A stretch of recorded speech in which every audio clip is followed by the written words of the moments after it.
శ్రీ గురుభ్యో నమ.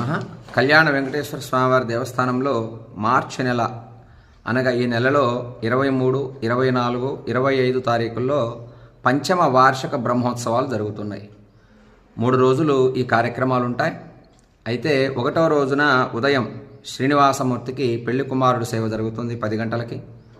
సాయంత్రం 7 గంటలకి ధ్వజారోహణ కార్యక్రమం ఉంటుంది. ఈ ధ్వజారోహణ సమయంలో గరుడ ప్రసాదాన్ని ఇస్తారు. ఎవరైతే సంతానం లేక బాధపడేటటువంటి వారు ఉంటారో, కలిగిన సంతానానికి ఏదైనా అనారోగ్యంతో బాధపడేటటువంటి దంపతులు ఎవరైతే ఉంటారో, సంతానం నిమిత్తంగా ఎదురు చూసేవారు, సంతాన దోషాలతో బాధపడేటటువంటి దంపతులకి ఆ గరుడ ప్రసాదాన్ని ప్రత్యేకంగా ఇస్తారు.